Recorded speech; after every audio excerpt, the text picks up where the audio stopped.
अस्सलाम वालेकुम friends, ocean life Pakistan में हम आपको खुशामदीद कहते हैं। फ्रेंड्स, आज की जो हमारा टॉपिक है, आज की जो हमारी वीडियो है, वो हमारी जो सबसे लास्ट वीडियो थी कि how to care your fish in summer season, यानी कि गर्मियों के मौसम में और गर्मियों की जो शिद्दत है, गर्मी की जो तपिश है, उससे आप अपनी फ़िश को कैसे महफूज रख सकते हैं ताकि आपकी फ़िश की मौत भी वाक़ ना हो और आपकी फ़िश जो है वो गर्मियों की शिद्दत से जो है वो निढाल होकर बीमार भी ना पड़े। तो जो हमारी लास्ट वीडियो थी उसी टॉपिक के ऊपर हम ये वाली वीडियो भी बना रहे हैं। ये हमारा लास्ट वीडियो का पार्ट 2 है। तो फ्रेंड्स, अपने टॉपिक की तरफ चलते हैं। सबसे पहले आप लोगों को एक बात हम बताना चाहेंगे जो कि बहुत ही इम्पोर्टेंट, बहुत ही अहम बात है, और वो बात ये है कि बहुत सारे फ़िश कीपर्स, अगर उनके जहन में ये बात चलती है, उनके दिमाग में ये बात आती है कि गर्मियों के मौसम में हमें अपने एक्वेरियम का जो पानी है उसको ठंडा करना पड़ता है और सर्दियों के मौसम में हमें अपने एक्वेरियम के पानी को गर्म करना पड़ता है। तो अगर आप ये सोचते हैं तो तमाम लॉजिक्स और तमाम मेथड्स जो हैं वो बिल्कुल फेल हो जाएंगे, क्योंकि ये जो सोच है वो बिल्कुल यानी कि गलत सोच है।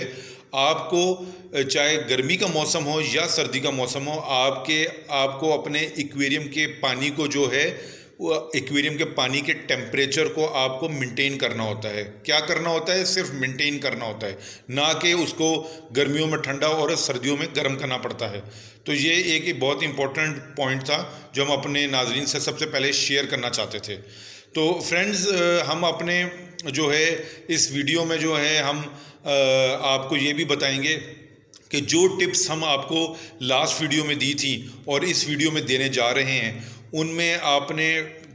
किन बातों का ख़ास ख्याल रखना है, किन बातों को मद्देनज़र रखना है। यानी हम आपको तमाम टिप्स के डू एंड डोंट्स भी जो है इस वीडियो के एंड में हम आपको बताएंगे। तो फ्रेंड, हम चलते हैं अपनी यानी कि पहले जो है वो इस वीडियो के पहले मेथड की तरफ। फ्रेंड्स, आप लोगों ने देखा होगा कि फुटबॉल प्लेयर्स या जो क्रिकेट के प्लेयर्स होते हैं, जब वो इंजर्ड हो जाते हैं खेल के दौरान, तो उनको जो है एक एक आइस बैग सा उनके ज़ख्मों पे लगाया जाता है। वो असल में होता है, उसको कहते हैं जेल। वो एक यानी कि एक ख़ास किस्म की पैकिंग के अंदर एक जेल होता है। उस जेल के अंदर जो है कूलेंट पाया जाता है। तो वो उसका मकसद सिर्फ ये होता है कि वो जो प्लेयर्स हैं फुटबॉल के या क्रिकेट के किसी भी गेम के प्लेयर्स हैं, उनको जब चोट आ जाती है तो उनको वो जेल, जिसे आइस पैक भी कहते हैं, वो उनको जो है उनके ज़ख्मों पे लगा के तो उनकी जो दर्द और तकलीफ़ है उसको कम किया जाता है। इस जो है वो जेल के अंदर एक कूलेंट शामिल होता है, और उसका असल में फ्रेंड्स फ़ायदा ये होता है इस कूलेंट का कि ये बर्फ़ की निस्बत जल्दी ठंडा होता है, और बर्फ़ ही की निस्बत जो है वो ये यानी कि देर से गर्म होता है। यानी बर्फ़ जो है वो जल्दी मेल्ट हो जाएगी, और ये जो कूलेंट है, जो जेल पैक है, ये जो है वो बहुत देर से जो है वो गर्म होता है। तो ये जो होता है जो जेल पैक जिसकी हम बात कर रहे हैं, ये आपको हमारी इस वीडियो में जो है वो साइड पे तस्वीर भी आपको बनी हुई नज़र आ रही होगी। ये आप समझ लें कि जो मेथड हमने आपको बताया था कि बोतलों में बर्फ़ भर के, बोतलों में बर्फ़ जमा के वो आप अपने एक्वेरियम में इंट्रोड्यूस कर सकते हैं। तो ये जो जेल पैक है, ये उस मेथड का जो है एडवांस वर्जन है। आप एडवांस वर्जन समझ लें इसको। लेकिन ये है कि ये किसी हद तक ये भी फ़ायदेमंद होता है और कुछ हद तक ये फ़ायदेमंद नहीं भी होता। इसमें हम आपको आगे चल के बताएंगे कि जो है ये मेथड इतना ज़्यादा एप्रोप्रिएट या इतना एप्लीकेबल जो है क्यों नहीं है। क्योंकि ये जो होती है, ये जो जेल होती है, इसको भी आप अपने एक्वेरियम के पानी में रख के तो एक्वेरियम के पानी का टेम्परेचर जो है कम कर सकते हैं। लेकिन इसमें क्या क्या चीज़ें जो हैं वो मसलो मसाइल पैदा कर सकती हैं, वो हम इंशाल्लाह आपसे ज़रूर डिस्कस करेंगे।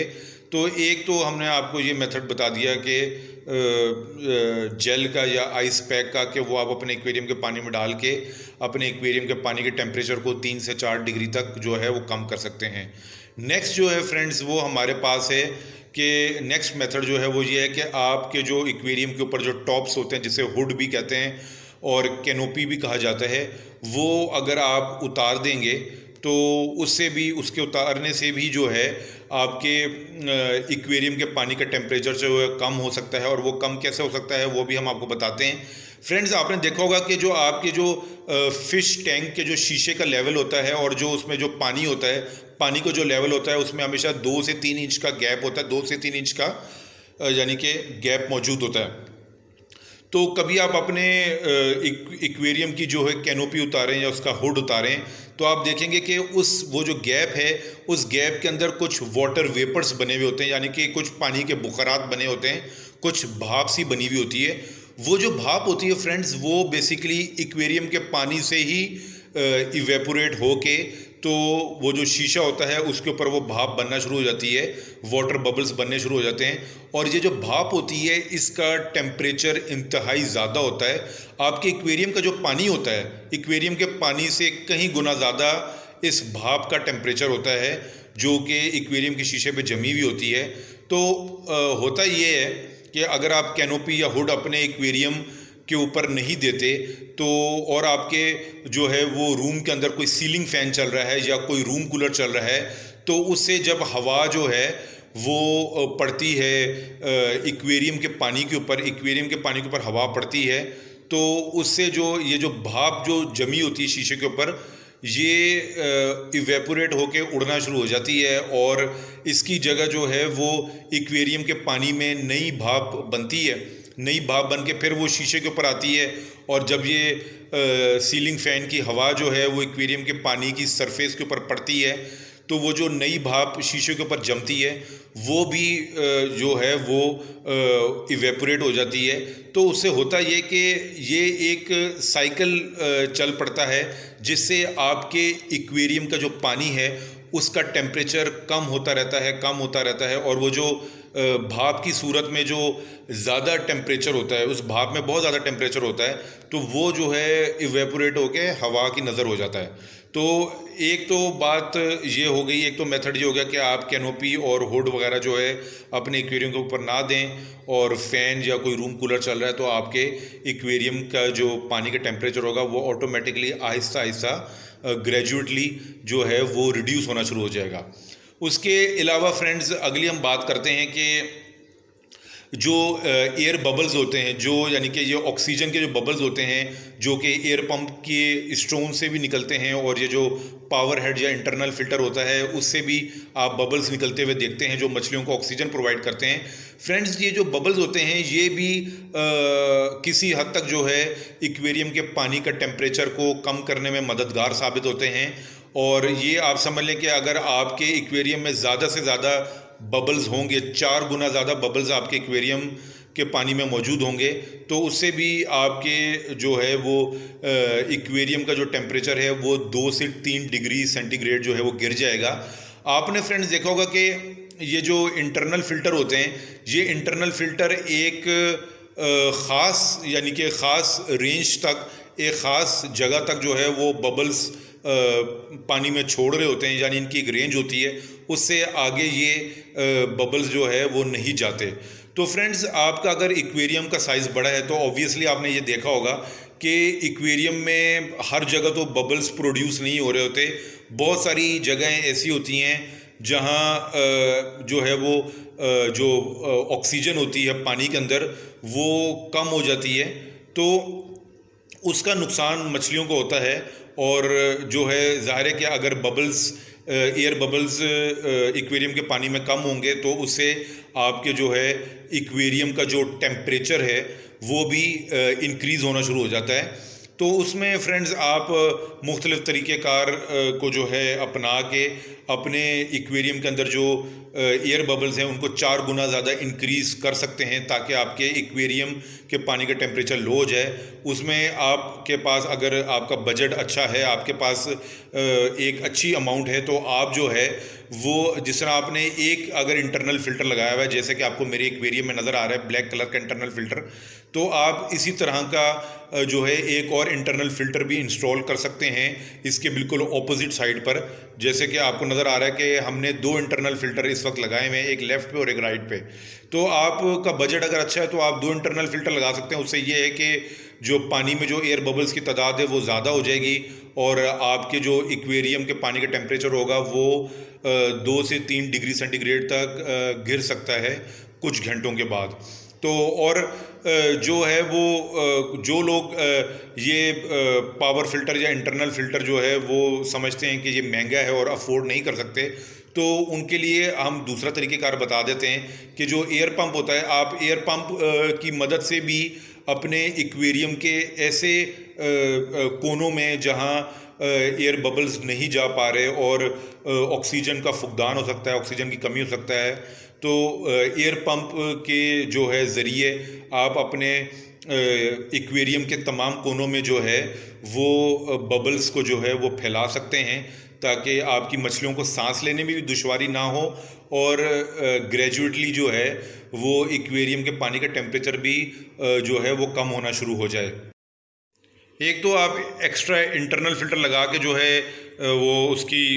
क्वांटिटी को बढ़ा सकते हैं एयर बबल्स की। दूसरा जो है एयर पंप, जो लोग अफोर्ड कर सकते हैं इजीली, जो चाहते हैं कि हमें ज़्यादा खर्चा ना करना पड़े, उनके लिए जो है एयर पंप वाली ऑप्शन बड़ी अच्छी है। फ्रेंड्स, मैं आपको एक चीज़ दिखाने लगा हूँ, आप ये देखें, ये 2 स्टोन्स लगे हुए हैं 2 एंड के ऊपर, ठीक है। ये पाइप के एंड पे 2 स्टोन्स लगे हुए हैं और ये आप देख सकते हैं दरमियान में एक जॉइंटर लगा हुआ है। जॉइंटर के साथ जो है वो लेफ़्ट और राइट वाली जो पाइप है उस पे आपके वो लगे हुए हैं, कंट्रोलर लगे हुए हैं, जो कि एयर की जो है वो क्वांटिटी को कम या ज़्यादा करने में ये मददगार साबित होते हैं। ऊपर आपको एक मेन पाइप नज़र आ रहा है ब्लैक कलर का, ब्लू कलर का एक मेन पाइप नज़र आ रहा है। ये जो ब्लू कलर का पाइप है फ्रेंड्स, आप ये आपको हम ये डेमो देने के लिए हमने ये सारा तैयार किया है। तो ये जो ब्लू कलर का पाइप है, आप ये समझ लें कि आपके पास डबल नोज़ल एयर पंप है। तो डबल नोज़ल एयर पंप में आप कैसे अपने एक्वेरियम में एयर बबल्स की तादाद को बढ़ा सकते हैं कि ये जो ब्लू पाइप है, इसका जो ये वाला सिरा है, इसको आपने लगा दिया जी एक नोज़ल के अंदर, ठीक है। एक नोज़ल में आप लगाएंगे तो ऑब्वियसली ये जो दोनों जो एयर स्टोन्स हैं, इनमें से एयर के बबल्स जो है वो निकलना शुरू हो जाएंगे, ठीक है। और आपकी जो दूसरी नोज़ल होगी, जो एयर पंप की दूसरी नोज़ल होगी, उसमें भी आप सेम टू सेम इसी तरह का जो है आप ये बना के तो आप दूसरी नोज़ल में भी फिट कर सकते हैं। तो उसका फ्रेंड्स फ़ायदा ये होगा कि अब यानी कि आपके पास एक एयर पंप है और एक एयर पंप से जो है एयर बबल्स के जो हैं वो 4 कनेक्शन बन गए हैं, ठीक है। एक एयर पंप है और आपके पास उससे एयर बबल्स निकालने के लिए 4 कनेक्शन बन गए हैं। तो यही जो अगर आप ये जो एयर पाइप्स होगी, ये आप ज़ाहिर है कि लंबी रखेंगे, पाइप की जो लेंथ है वो लंबी करेंगे, तो ये आप अपने एक्वेरियम के मुख्तलिफ कोनों में, मुख्तलिफ जगहों पे ये एयर स्टोन्स को रख सकते हैं। तो इससे ये होगा कि जो एयर बबल्स की जो यानी कि जो क्वांटिटी है, एयर बबल्स की क्वांटिटी बहुत ज़्यादा इंक्रीज़ हो जाएगी, जिससे वाटर टेम्परेचर भी रिड्यूस होगा और मछलियों को सांस लेने में भी आसानी होगी। तो फ्रेंड्स, एयर बबल्स जो हैं, जो एक्वेरियम के अंदर एयर बबल्स होते हैं, वो भी काफ़ी मददगार साबित होते हैं पानी के टेम्परेचर को रिड्यूस करने में। उसके बाद फ्रेंड्स, अगले मेथड पे हम बात करते हैं। हमारा जो अगला मेथड है वो है फैंस। कौन से फैंस की अब हम बात करने लगे हैं? फैंस फ्रेंड्स, ये वो वाले पंखे होते हैं जो कि आपके पीसी जो है, जो कंप्यूटर है, उसके मदरबोर्ड के ऊपर एक प्रोसेसर लगा होता है और प्रोसेसर के साथ फ़ैन लगे होते हैं। ये हम उन फैंस की बात करें। ये फैंस जो है फ्रेंड्स एक बहुत ही अच्छा तरीक़ेकार है, बहुत ही ज़बरदस्त मेथड है और one of the best method है एक्वेरियम के पानी के टेम्परेचर को रिड्यूस करने के लिए। तो आप जो है वो फैंस जो है वो इंस्टॉल कर सकते हैं और हम इंशाल्लाह एक वीडियो इसके ऊपर भी बनाएंगे, DIY वीडियो बनाएंगे, जिसमें हम आपको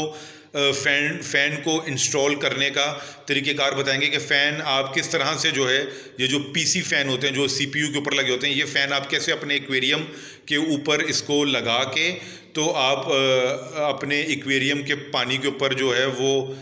हवा छोड़ सकते हैं, जिससे आपका जो टेम्परेचर है एक्वेरियम के पानी का वो काफ़ी हद तक रिड्यूस हो जाएगा। तो ये एक इंतहाई ज़बरदस्त मेथड है। आपको ये हमारी इस वीडियो में जो है वो कोने पे CPU फ़ैन आपको नज़र भी आ रहा होगा। तो फ्रेंड्स, ये CPU फ़ैन होता है और ये आपको किसी भी कंप्यूटर मार्केट से बआसानी मिल जाता है। उसके अलावा जो होते हैं कबाड़ी वाले होते हैं, उनके पास से भी आपको ये फ़ैन मिल सकता है। तो इसकी अब कॉस्ट के ऊपर हम नहीं जाएंगे, क्योंकि इसकी कॉस्ट जो है वो मुख्तलिफ एरियाज़ में मुख्तलिफ होती है, लेकिन ये एक इंतहाई सस्ता मेथड है। फ्रेंड्स, हम आपको साथ साथ ये बताना चाहेंगे कि बहुत सारे जो है वो जो ऑनलाइन एक्वेरियम की प्रोडक्ट्स सेल करते हैं, बहुत सारे ऐसे लोग जो कि ऑनलाइन काम करते हैं, वो अपने कस्टमर्स को जो है गाइड कर रहे होते हैं कि जी हमारे पास ब्रांडेड पंखे मौजूद हैं जो कि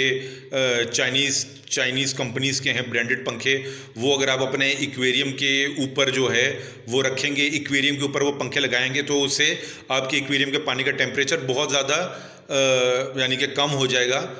काफ़ी डिग्री रिड्यूस होगा। तो आप वो पंखे जो है वो हमसे जो है वो परचेज़ करें। तो फ्रेंड्स, मैं आपको ये बताऊंगा कि ये जो पंखे होते हैं ये बिल्कुल बाहर की कंपनियां, ब्रांडेड कंपनियां जो ये पंखे बनाती हैं एक्वेरियम के पानी के टेम्परेचर को कम करने के लिए। लेकिन जब आपके पास एक इंतहाई चीप और सस्ता तरीक़ेकार मौजूद है CPU पंखे की शक्ल में, तो फिर आपको क्या ज़रूरत है ये महंगे फ़ैन्स लेने की, क्योंकि ये जो ब्रांडेड बने बनाए पंखे आते हैं ये 1000 रुपये से इनकी कॉस्ट शुरू होती है और ये 2000-2500 रुपये तक इनकी कीमत जाती है। तो आपको हम सस्ता तरीन तरीका बता रहे हैं CPU फ़ैन्स का। आप ये जो ब्रांडेड पंखे हैं ये ना ख़रीदें और अपने पैसे बचाएं। तो फ्रेंड्स, उसके अलावा हम नेक्स्ट मेथड की तरफ चलते हैं। ये जो PC फ़ैन्स जिनका हमने ज़िक्र किया आपसे अपनी वीडियो में, तो ये जो PC फ़ैन्स हैं फ्रेंड्स, ये आपके एक्वेरियम के पानी का जो टेम्परेचर है वो 5 से 6 डिग्री सेंटीग्रेड तक कम कर सकते हैं और उससे जो है मछलियों को यानी कि बहुत आपकी मछलियों को बहुत फ़ायदा होगा। जब आपके अगर एक्वेरियम का जो पानी का जो टेम्परेचर है वो 34 डिग्री सेंटीग्रेड या 36 डिग्री सेंटीग्रेड चल रहा हो, तो वो टेम्परेचर अगर 28 डिग्री सेंटीग्रेड या 27 डिग्री सेंटीग्रेड पर आ जाए तो उससे आपकी मछलियों को बहुत ज़्यादा बेनिफिट होगा गर्मियों के मौसम में। फ्रेंड्स, जो आइडियल टेम्परेचर होता है ना फ्रेश वाटर एक्वेरियम के लिए, वो 27 डिग्री सेंटीग्रेड और 28 डिग्री सेंटीग्रेड ही होता है। तो जो है 28 डिग्री सेंटीग्रेड या 27 डिग्री सेंटीग्रेड के ऊपर जो है आप अपने फ्रेश वाटर एक्वेरियम के पानी के टेम्परेचर को जो है वो मेंटेन करने की कोशिश करें। तो ये फ़ैन्स जो है वो इसमें बहुत ही मददगार साबित होते हैं। तो हमारा ये जो अगला मेथड है वो है चिलर्स और एसीज़ और चिलर्स को हम डिस्कस करने लगे हैं नेक्स्ट अपने मेथड के अंदर। नेक्स्ट जो है टिप वो ये है फ्रेंड्स कि आप को ज़ाहिर है कि पता है कि हमारे मुल्क के अंदर बहुत सारे ऐसे इलाके हैं जैसे सिब्बी, जैकबाबाद, लाड़काना, दादू, ये इंटीरियर सिंध के इलाके और बहुत सारे दूसरे इलाके जहाँ गर्मियों के मौसम में गर्मी इंतहाई ज़्यादा होती है कि 48 डिग्री सेंटीग्रेड या 50 डिग्री सेंटीग्रेड या 47 डिग्री सेंटीग्रेड तक जो है वो टेम्परेचर हो जाता है। तो ऑब्वियसली इतने टेम्परेचर में जो है वो आपके एक्वेरियम के पानी का टेम्परेचर भी बढ़ जाता है। तो फ्रेंड्स, उसमें ये जो PC फ़ैन्स जो हमने आपको बताए हैं, ये PC फ़ैन्स जो हैं वो मददगार बिल्कुल भी साबित नहीं होते। अगर आप कहीं बहुत किसी गर्म इलाके से ताल्लुक़ रखते हैं तो ये PC फ़ैन्स अपने एक्वेरियम के ऊपर इंस्टॉल करने का हरगिज़ मत सोचें। ये सिर्फ़ और सिर्फ वेस्ट ऑफ मनी होगा, क्योंकि PC फ़ैन से होगा क्या, जैसे कि हमने आपको ऑलरेडी बताया कि PC फ़ैन्स 5 से 6 डिग्री सेंटीग्रेड तक आपके एक्वेरियम के पानी का टेम्परेचर जो है वो लो कर देते हैं। लेकिन जहां टेम्परेचर ही वो 48 डिग्री सेंटीग्रेड या 50 डिग्री सेंटीग्रेड होगा, तो उधर ये PC फ़ैन क्या करेगा, ये करेगा कि जी उस टेम्परेचर को जो है वो 43 पे ले आएगा या 44 पे ले आएगा, या वो उसको 41 या 42 डिग्री सेंटीग्रेड पे ले आएगा। तो ये यानी कि आपकी मछलियों के लिए किसी सूरत भी जो है वो फ़ायदेमंद नहीं साबित होगा, इसका कोई असर नहीं होगा आपके एक्वेरियम के पानी के ऊपर। ऐसी सूरत हाल में आपको क्या करना है, ऐसे जो गर्म इलाके हैं जहाँ गर्मी बहुत ज़्यादा है, वहाँ आपको फिर प्रो लेवल की इन्वेस्टमेंट करनी पड़ती है। और प्रो लेवल की इन्वेस्टमेंट से मुराद है हमारे चिलर्स या जो स्प्लिट एसीज़ हैं। तो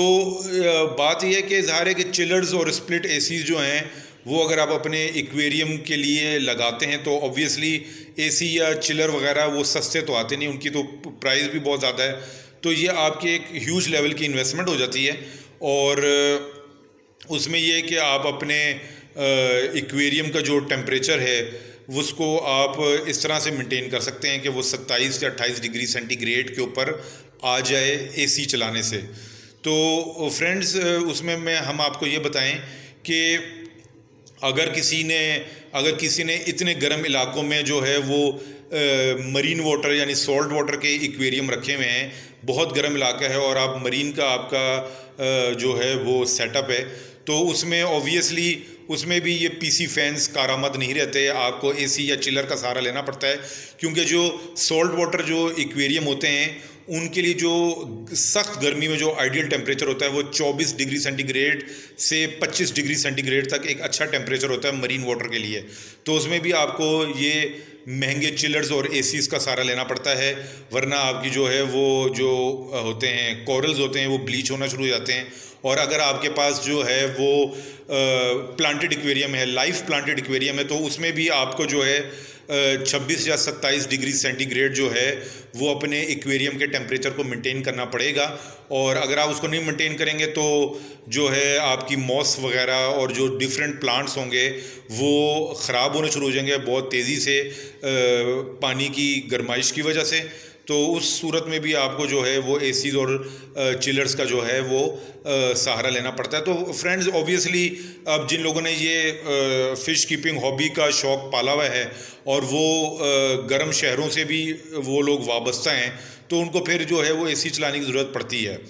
अब फ्रेंड्स बात यह है कि हमने अपनी इन 2 वीडियोस के अंदर पार्ट 1 और पार्ट 2 में हमने डिफरेंट मेथड्स के ऊपर आपने बात की थी और हमने आपको डिफरेंट मेथड्स बताए कि आप पानी का टेम्परेचर जो है वो कैसे रिड्यूस कर सकते हैं और मछलियों के लिए जो है वो एक अच्छा एनवायरनमेंट कैसे क्रिएट कर सकते हैं। अब हम बात करते हैं इस वीडियो के एंड में डू एंड डोंट्स। ये डू एंड डोंट्स फ्रेंड्स इन चीज़ों के ऊपर मुश्तमिल है कि हमने आपको दोनों वीडियोज़ में जितने भी मेथड्स अभी तक बता चुके हैं उन मेथड्स में आपने किन चीज़ों का जो है वो ख्याल रखना है, किन चीज़ों का ख़ास ख्याल रखना है, किन चीज़ों को आपने हरगिज़ जो है उनमें आपने अपना यानी कि कोई तजर्बा कोई अपना एक्सपीरियंस शामिल नहीं करना, ताकि आपकी मछलियां जो है वो किसी भी नुकसान से बच सकें। फ्रेंड्स सबसे पहले हम डू एंड डोंट्स में बात करते हैं कि हमने आपको अपनी पिछली वीडियो में बताया था बर्फ़ वाला मेथड कि जी हमने आपको आइस से भरी हुई वाटर बॉटल्स या आइस शॉपिंग बैग्स में डाल के उनको गिठा लगा के तो पानी के ऊपर फ्लोट करने का तरीक़ेकार हमने आपको बताया था पिछली वीडियो में। लेकिन बहुत सारे लोग जो है वो ये काम भी करने की कोशिश करते हैं, बहुत सारे लोग ऐसे मौजूद हैं जो ये काम करने की कोशिश करते हैं कि फ्रीज़र की जो आइस होती है वो डायरेक्ट एक्वेरियम के पानी में डालने की लोग कोशिश करते हैं। तो उसमें जो है हम आपको बताएं कि ये इंतहाई ख़तरनाक बात है। आप फ्रीज़र की बर्फ़ हरगिज़ अपने पानी में डायरेक्टली इंट्रोड्यूस ना करें। फ्रेंड्स इसकी हम आपको बेस्ट एग्जांपल ऐसे दे सकते हैं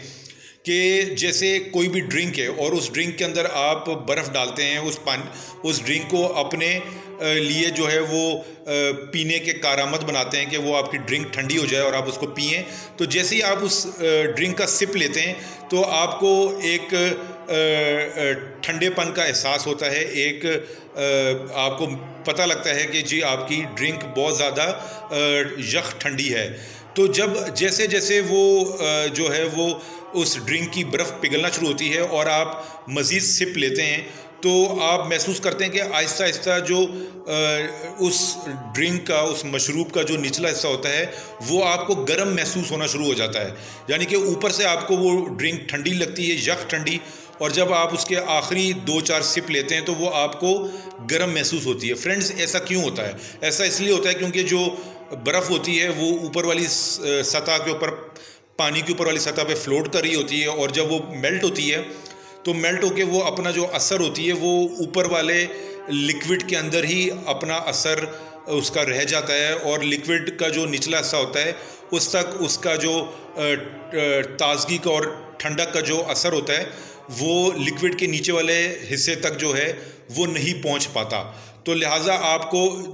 आप जहाँ जहाँ से आप बर्फ़ वाली जगह से आप सिप लेंगे तो आपको ठंडा महसूस होगा, लेकिन वो आहिस्ता आहिस्ता आपको गर्म महसूस होना शुरू हो जाता है। सेम यही प्रिंसिपल जो है फ्रेंड्स वो अप्लाई होता है, सेम यही प्रिंसिपल अप्लाई होता है अपने एक्वेरियम के अंदर। जब आप एक्वेरियम के पानी में गलती से भी बर्फ़ डाल देंगे तो जब बर्फ़ डालने से जो पानी का जो ऊपर वाला हिस्सा होगा वो बर्फ़ की वजह से बहुत तेज़ ठंडा हो जाएगा, बहुत उसमें यानी कि यकदम टेम्परेचर चेंज होगा और पानी के ऊपर वाला हिस्सा जो है वो ठंडा हो जाएगा। लेकिन जो पानी एक्वेरियम के मिडिल में मौजूद है और एक्वेरियम के बॉटम में जो पानी है वो टॉप वाले पानी से जो है वो उसका लेवल जो है वो ज़्यादा होगा। बॉटम वाले पानी का टेम्परेचर उसका जो गर्माइश होगी वो ज़्यादा होगी। तो इसमें ख़तरा ये होता है कि जब आपकी मछली काफ़ी टाइम से गर्म पानी के अंदर मूव कर रही है, गर्म पानी में फिर रही है, और आपने ऊपर से बर्फ़ डाल दी और बर्फ़ डालने से पानी के ऊपर वाली सतह जो है वो यख ठंडी हो गई और पानी के बॉटम वाली या मिडल वाली सतह जो है वो गर्म है, तो आपकी मछली जब गर्म पानी से अचानक जो है वो टॉप लेवल के पानी में जाएगी, ऊपर वाले पानी में जाएगी, तो उसको शॉक महसूस होगा क्योंकि पानी का टेम्परेचर बिल्कुल चेंज होगा। आपकी मछली शॉक में आके वो यकदम मर भी सकती है, आपकी फ़िश जो है वो उसी शॉक में आके जो है वो बीमार पड़ सकती है, और वो बाज़ औक़ात तो ऐसा भी होता है कि मछली फ़ीड लेना ही छोड़ देती है क्योंकि उसको गर्म सर्द पानी की वजह से जो है उसको वो इंतहाई शॉक में आ जाती है और वो फ़ीड लेना ही बिल्कुल छोड़ देती है। और बहुत बहुत बहुत दफ़ा तो ऐसा भी हुआ है फ्रेंड्स कि मछली जब ये दो तरह के टेम्परेचर का जो मछली शिकार होती है तो वो एक्वेरियम में बहुत तेज़ तेज़ भागना शुरू कर देती है, एक्वेरियम का जो ग्लास होता है उसके साथ टकरे मारना शुरू कर देती है, और यानी कि मछली को बिल्कुल कुछ समझ नहीं आ रहा होता। तो ये जो मेथड है बर्फ़ इंट्रोड्यूस करने वाला, ये इंतहाई गलत मेथड है, ये बिल्कुल बेकार मेथड है। आप इसको हरगिज़ अप्लाई ना करें, कभी भी अपने एक्वेरियम के पानी के अंदर डायरेक्ट बर्फ़ इंट्रोड्यूस ना करें। फ्रेंड्स, दूसरा हमने आपको ये बताया था कि जी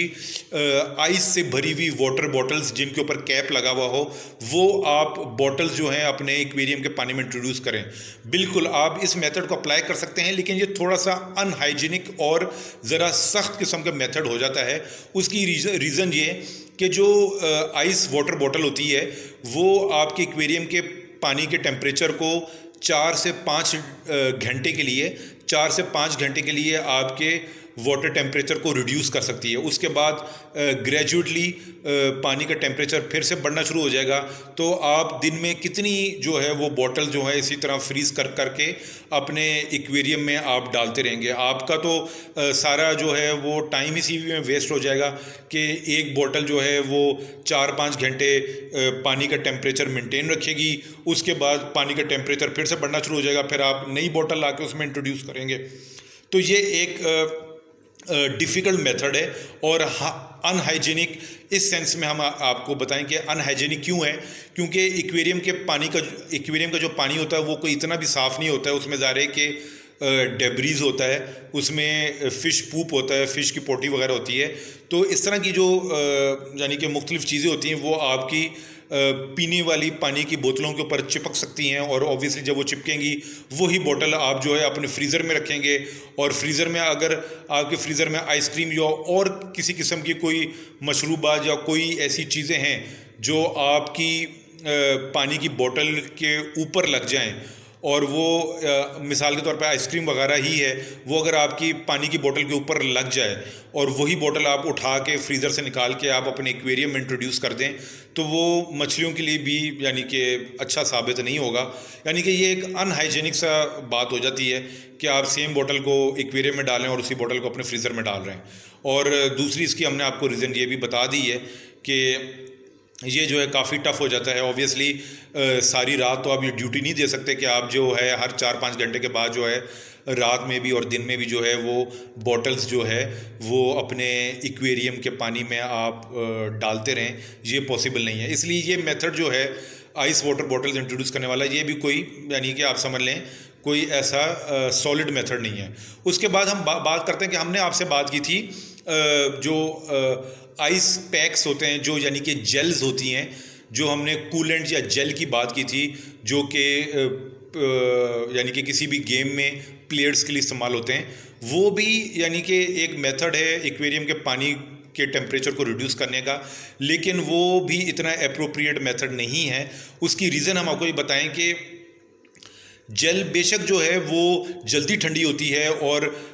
आइस जो है वो आइस जल्दी मेल्ट होके आइस का टेम्परेचर जो है वो जल्दी ख़त्म हो जाता है और जेल जो है वो काफ़ी देर तक पानी के अंदर ठंडी रहती है। लेकिन उसके बावजूद ये अगर आपकी पैकिंग जो होती है, जिस पैकिंग में ये कूलेंट या जेल जो है भरा हुआ होता है, ये अगर पैकिंग किसी भी वजह से अगर लीक हो जाए तो वो आपकी मछलियों के लिए इंतहाई नुकसानदेह साबित हो सकती है। आपकी मछलियों की मौत भी वाक़ई हो सकती है, क्योंकि वो जेल ऑब्वियसली एक केमिकल होता है और जब केमिकल पानी में डिज़ोल्व होगा तो वो आपकी मछलियों के लिए ख़तरनाक साबित होगा। और दूसरा ये बात कि जिन लोगों के पास बड़े बड़े एक्वेरियम हैं, 4 फुट लंबे एक्वेरियम है, 3 फुट लंबे एक्वेरियम है, 5 फुट लंबे एक्वेरियम है, वो ये आइस पैक जेल्स जो हैं वो कितनी की क्वांटिटी में अपने एक्वेरियम इंट्रोड्यूस करेंगे। वो तो फिर उनको जो है, अगर जिन लोगों के पास बड़े एक्वेरियम है उनको तो फिर जो है वो 10-20 जो है वो ये जेल पैक्स ख़रीदने पड़ जाएंगे अपने बड़े एक्वेरियम्स में के पानी को ठंडा करने के लिए। तो इसलिए भी ये कोई इतना कोई फ़ायदेमंद कोई अप्रोप्रिएट मेथड नहीं है। अच्छा फ्रेंड, नेक्स्ट बात करते हैं। हमने आपसे बात की थी हुड की। वो एक बहुत अच्छा मेथड है कि आप हुड या कैनोपी जो है अपने एक्वेरियम के ऊपर से उठा दें और जो हवा जो आपके पानी की सरफेस के ऊपर पड़ती रहेगी उससे जो है वो कार्बन डाइऑक्साइड जो है वो रिलीज़ होगी एक्वेरियम के पानी से और ऑक्सीजन जो है क्रिएट होगी, जिससे आपके एक्वेरियम के पानी का टेम्परेचर 3 से 4 डिग्री सेंटीग्रेड तक कम हो सकता है। उसमें फ्रेंड मसला ये आ जाता है कि बहुत सारी मछलियाँ ऐसी होती हैं जो कि बड़ी अच्छी जंपर होती हैं। यानी कि अगर आप हुड या कैनोपी जो है वो अपने एक्वेरियम के ऊपर से हटा देंगे तो वो मछली जंप करके बाहर आ जाएगी एक्वेरियम से और इस तरह उस मछली की मौत वाक़ई हो जाएगी, वो तड़प तड़प के मर जाएगी। तो ये मेथड इसलिए इतना अप्रोप्रिएट नहीं है। जिन लोगों के पास बड़ी मछलियाँ हैं, बड़े साइज़ की एक्जॉटिक फिशेज़ हैं और बड़ी मछलियाँ हैं, वो तो जो है वो जंप करके बाहर आके मर जाएंगी। तो ये जो मेथड है आप सिर्फ यानी कि पानी को ठंडा करने का ये जो मेथड है आप सिर्फ उन मछलियों के इस्तेमाल कर सकते हैं जैसे कि आपकी मोलीज़ होगी, बलून मोलीज़ होगी, प्लेटीज़ हो गई, गप्पीज़ हो गई और कोई टेट्रास वगैरह हो गई। इन मछलियों के लिए ये कैनोपी या हुड को उठाने वाला मेथड जो है वो सही रहता है।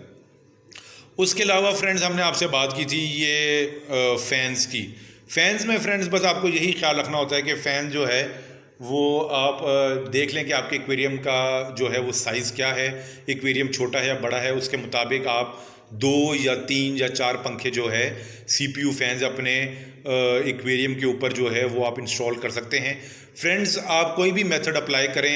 एक्वेरियम के पानी के टेम्परेचर को कम करने के लिए, उसमें आपने सिर्फ एक चीज़ का ये ख्याल रखना है कि आपने हर मेथड में थर्मामीटर लाजमी यूज़ करना है, चाहे डिजिटल थर्मामीटर हो, चाहे एनालॉग हो या वो मरकरी वाला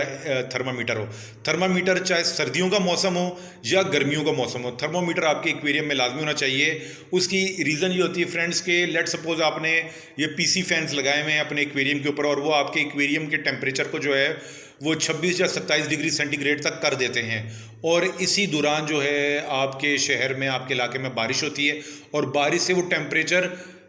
26 या 27 डिग्री सेंटीग्रेड से मज़ीद कम हो सकता है। और बाज़ औक़ात ऐसा भी होता है कि रात को अगर बारिश हो और आपके फ़ैन्स भी चल रहे हों, एक्वेरियम फ़ैन्स चल रहे हों और रात के टाइम बारिश हो जाए तो तब भी आपके जो पानी का टेम्परेचर होता है वो बहुत ज़्यादा कम हो सकता है, वो 22-23 डिग्री सेंटीग्रेड या 21 डिग्री सेंटीग्रेड पे जा सकता है, जिसमें आपकी मछलियों को, अगर ख़ास तौर पे आपके पास सिकलेट्स मौजूद हैं, तो उनको इस टेम्परेचर की तब्दीली से जो है प्रॉब्लम हो सकती है। तो थर्मामीटर आपके पास लाजमी होना चाहिए, ताकि अगर आपके इलाके में कोई बारिश वगैरह हुई है तो आप ये टेम्परेचर को मेंटेन करने के लिए जो है आप अपने जो एक्वेरियम के फैंस हैं उनको फौरी तौर पे बंद कर सकें। अच्छा फ्रेंड्स, आखिरी बात जो हम आपको बताना चाहेंगे, वो आखिरी बात दोस्तों ये है कि ये जो हमने पानी चेंज करने का मेथड आपको बताया था, वो पानी चेंज करने के मेथड में आपने सिर्फ ये ख्याल रखना है कि आपने अपनी टैंकी का पानी गर्मियों में हरगिज़ नहीं इस्तेमाल करना। अगर आपकी मछलियों की मौत नहीं भी होती गर्मी से, तो आप जो टैंकी का गर्म उबलता हुआ पानी आप अपने एक्वेरियम में डालेंगे तो आपकी मछलियों की मौत वाक़ई हो जाएगी। तो लिहाजा ये है कि आप कोशिश करें कि जो फ्रेश टैप वाटर होता है वो इस्तेमाल करें, ताकि वो, यानी वो पानी जो फ्रेश वाटर होता है वो पानी का टेम्परेचर कम होता है, ठंडा पानी होता है, वो अगर आप इस्तेमाल करेंगे दिन के किसी भी हिस्से में तो वो आपकी मछलियों के लिए जो है वो ठीक रहेगा। लेकिन सारे दिन में शदीद गर्मी में टैंकी गर्म हो जाती है, टैंकी का गर्म पानी हरगिज़ ना इस्तेमाल करें। अगर कोई मजबूरी है, अगर आपके पास फ्रेश वाटर नहीं आता, टैप वाटर नहीं आता और आपने टैंकी का ही पानी इस्तेमाल करना है, तो आपने फिर जब एक्वेरियम का जो पानी आपने चेंज करना है टेम्परेचर को लो करने के लिए, तो आप टैंकी का पानी सुबह फजर के फ़ौरन बाद इस्तेमाल करें। उसकी रीज़न ये है कि ज़ाहिर टैंकी का पानी जो है वो सारे दिन जो है वो सख्त गर्म रहता है, वो उसमें बहुत ज़्यादा गर्माइश होती है, हीट बहुत ज़्यादा होती है, तो सारी रात में वो जो है वो, यानी कि जो पानी होता है उस टैंकी का, वो पानी जो है वो उसका टेम्परेचर कम हो जाता है, टेम्परेचर रिड्यूस हो जाता है। तो आप फजर के फ़ौरन बाद सुबह 5, 6, 7 बजे आप जो है टैंकी का पानी जो है अपने एक्वेरियम के लिए यूज़ कर सकते हैं। उस पानी का टेम्परेचर जो है वो सुबह तक जो है वो कम हो चुका होता है। तो फ्रेंड्स, ये जो थे डू एंड डोंट्स, वो तमाम मेथड से जो कि हमने आपको बताए कि आप अगर कोई भी मेथड अप्लाई करते हैं अपने एक्वेरियम के पानी के टेम्परेचर को रिड्यूस करने के लिए, तो इन मेथड्स के अंदर आपको इन मेथड्स को एप्लीकेबल करते हुए आपको किन किन चीज़ों का ख्याल रखना है, किन किन चीज़ों की आपको एहतियात बरतनी चाहिए। तो फ्रेंड्स, उम्मीद है आपको हमारी आज की वीडियो पसंद आई होगी। हम जानते हैं कि ये हमारा पार्ट 2 भी इंतहाई लंबा हो चुका है, लेकिन हमारी पूरी कोशिश होती है कि हम अपनी हर वीडियो में तमाम पॉइंट्स को जो है हर पहलू से जो है वो डिस्कस करें और तमाम पॉइंट्स को जो है अपने नाजरीन को अच्छी तरह से समझाएं। तो फ्रेंड्स, उम्मीद है आपको हमारी वीडियो अच्छी लगी होगी। हमारी वीडियो को जो है वो लाइक करें, हमारी वीडियो को शेयर करें और हमारे चैनल को सब्सक्राइब करें, और सब्सक्राइब के साथ बेल आइकन होगा, बेल आइकन को भी ज़रूर प्रेस करें। फ्रेंड्स, इंशाल्लाह फ़िश और एक्वेरियम से रिलेटेड बहुत जल्द आपके पास फिर हाजिर होंगे किसी नए टॉपिक के साथ। तब तक के लिए अपने मेज़बान आरिफ खान को इजाज़त दीजिए। टेक केयर, अल्लाह हाफिज़।